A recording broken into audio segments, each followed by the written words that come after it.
noite nós estamos com o Conselho de Pastores de Limeira aqui na Unasp, uma noite memorável, e eu estou aqui com o pastor Rodrigo, que é alguém que dispensa comentário e apresentação. Ele foi o palestrante, né, o orador da noite, e eu quero saber aqui do pastor Rodrigo como é que foi essa experiência para ele, né, de falar para pastores e para líderes, né, de denominações diferentes, né, fora do seu contexto aqui adventista. Em primeiro lugar, eu cumprimento a todos os irmãos que estão nos assistindo nesse momento, que a graça e a paz de Deus estejam com cada um de vocês, e digo, foi maravilhoso. Na verdade, eu até posso dizer que glória a Deus, porque nós estamos entendendo que apesar de diferenças doutrinárias, teológicas, temos todos um mesmo amor, uma mesma sinceridade por Cristo Jesus. E se o cristianismo entender isto, aí nós estaremos apressando a pregação do Evangelho para que Cristo possa voltar logo. Me senti muito amado e estou hoje voltando para casa, pastor, como uma criança num parque de diversões. Que ótimo. No Conselho de Pastores nós temos um lema, o apóstolo João, registrado, na verdade, no Evangelho de João, né? Jesus faz várias considerações na sua oração sacerdotal, né? E o tempo todo ele chama a nossa atenção para a humildade, mas uma parte de um versículo em especial me chama muita atenção e eu sempre falo a respeito dele no conselho, né? Ele ora dizendo assim: Pai, eu rogo que eles sejam um. E depois ele dá um motivo desse pedido, dá um motivo dessa oração. E ele diz assim, ó: para que o mundo creia que o Senhor me enviou.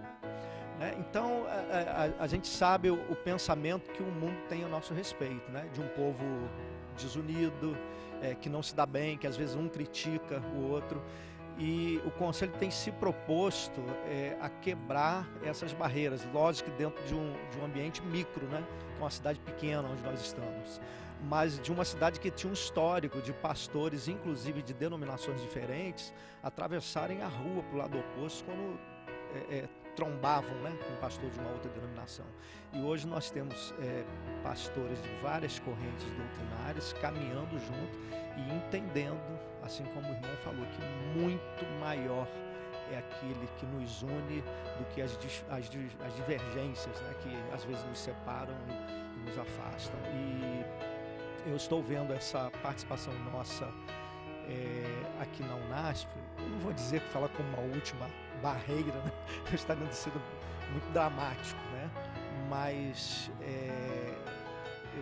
eu estou falando assim dentro de um contexto muito pessoal, mas a igreja evangélica, até um tempo atrás, via os adventistas com uma certa distância, e o senhor sabe disso, o senhor anda o mundo aí, sabe disso, né?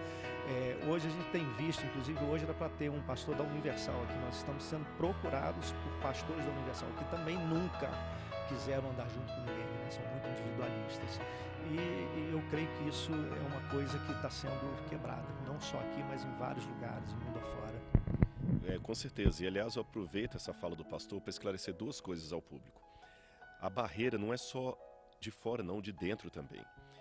Acho que no mundo evangélico, pela história do chamado movimento ecumênico, muitos irmãos são resistentes a uma certa união de espíritos, de oração, de esperança, de vontades, porque pensam, isso é ecumenismo.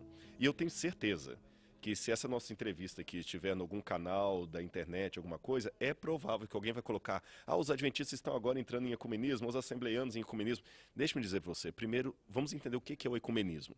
O ecumenismo que a Bíblia condena é aquele ecumenismo que vai acontecer no Apocalipse, onde todo mundo vai se juntar sob o governo do anticristo para começar a sancionar coisas que não estão na palavra de Deus e colocar o anticristo como sendo aquele substituto de Cristo, aquele que se assenta no trono de Deus, ostentando no santuário de Deus, ostentando-se como se fosse o próprio Deus.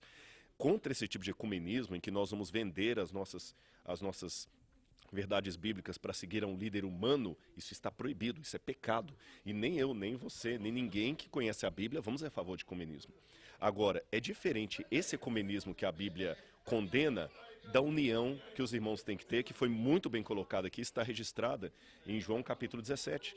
Aliás, eu dei alguns exemplos aqui, como é que a própria Ellen White, que é um assunto polêmico para alguns, como é que ela foi uma pessoa de mente aberta e relacionamento aberto com pessoas de outra religião. Aliás, nenhum membro da família da senhora White, com exceção de seu esposo e seus filhos, eram adventistas do sétimo dia. Ela tinha uma irmã que era casada com um pastor metodista, e ela falava, minha irmã, continue fiel. Interessante, ela não falou, minha irmã, seja fiel. Não, ela falou, continue, quer dizer que ela considerava a irmã dela uma pessoa fiel. Ellen White, quando você vê o livro Grande Conflito, ela fala de Zwinglio, fala de Lutero, fala de Calvino como homens de Deus, no sentido mais exato da palavra. Ela quase, se me permitem, quase dá um caráter profético à pregação de Lutero no século XVI. Então a gente tem que entender isso.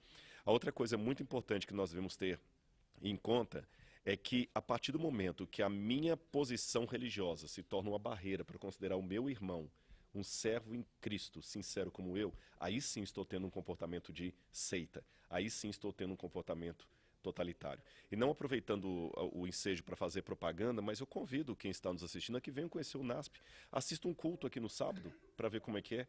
Assistam uma pregação de um pastor adventista, né? Ou até nos leve para falar em sua igreja. A minha agenda é muito agitada, é muito difícil conseguir uma brecha. Eu cheguei de viagem ontem para estar com vocês hoje, mas sempre que é possível, eu prego em igreja da Assembleia de Deus, presbiteriana, de várias dessas assim, e falo, sou muito bem recebido pelos meus irmãos. Glória a Deus, porque o amor de Cristo nos une, nos constrange. Então fique bem claro isso. Nós devemos ser unidos em Cristo e mostrar ao mundo que nós temos um Senhor. Amém. Obrigado, pastor Rodrigo Silva, pelo carinho, pela recepção, pela palavra revelada e abençoadora, e realmente foi um prazer estar aqui com os irmãos na UNASP.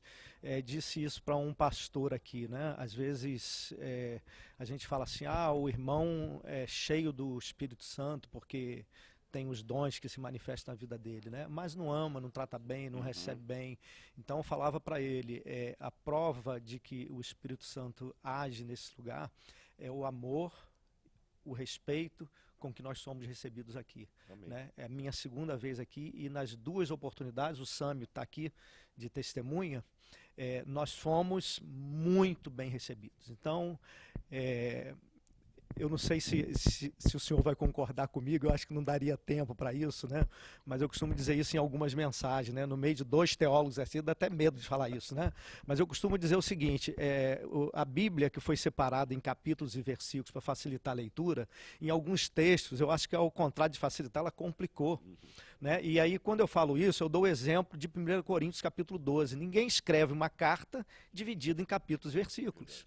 Então, capítulo 12 fala lá de todos os dons espirituais. E a impressão para o leitor leigo é que quando termina o último versículo do capítulo 12, ali se encerrou um assunto e começou um outro. E, na verdade, nós temos no 13 uma continuação. Quando Paulo continua, e agora eu passo a mostrar-vos um caminho sobremodo excelente, ou seja, muito mais excelente que tudo isso que nós falamos aqui atrás. Né? E aí ele começa a discorrer sobre o amor, e no final, 1 Coríntios 13, versículo 13, ele diz, agora restam a fé, a esperança e o amor. Nem cita os dons. E conclui dizendo, destes três, permanece, porém, o mais importante é o amor. Então, para mim, a verdadeira característica de um homem cheio do Espírito Santo é o amor, que lhe impregna a vida e faz dele pessoas como o irmão, né, que nos recebe tão bem e mesmo sendo uma pessoa tão ocupada, separou tempo na sua agenda, né, para nos abençoar nessa noite maravilhosa. Eu agradeço também a todos que estão nos assistindo, que a graça de Deus esteja com vocês, o NASP está aqui de portas abertas. Se alguém quiser visitar o museu, eu posso dar o telefone, é 19-3858 9033. 19-3858 9033. Então venha, marque, a gente não cobra nada e o amor é tudo. Você falou isso no meio de dois teólogos, mas lembre-se, o teólogo não é um especialista em Deus. Ele é apenas um cristão refletindo sobre a sua fé, talvez com algumas ferramentas mais técnicas, mas um cristão como todos os outros. E o céu que eu acredito é o céu dos santos, não é o céu dos adventistas, o céu dos batistas, o céu dos presbiterianos. E em nome de Jesus, eu agradeço muito o carinho dos irmãos. Vocês falaram que vocês foram bem recebidos, mas tenha certeza, eu também estou levando um carinho muito grande de todos que estavam aqui e que pode ter certeza que não estou sendo demagogo. Faz muito bem para minha alma e o Senhor sabe que estou sendo sincero nas minhas palavras. Porque, sabe, ninguém está tão satisfeito consigo mesmo que nega o apreço do outro. E muitas vezes o pastor é uma ovelha sem pastor. Então, quando você quer desanimar, ficar chateado, o Espírito Santo vai e pega um irmão que vem te dar um abraço e fala assim: pastor, aquele sermão que você pregou me fez tão bem, tão bem. Naquele momento os papéis se invertem. Você passa a ser ovelha e o outro passa a ser o pastor, usado pelo Espírito Santo para falar: meu filho, não dê ouvidos ao diabo, continue que eu tenho um ministério na sua mão. Essa é uma profecia que eu tenho para a minha vida e para todos nós. Que Deus abençoe, irmão. Então, que a paz de Cristo esteja com todos. Muito obrigado por esse carinho. Amém. Obrigado a todos. TV Copel se despedindo nesse momento. Um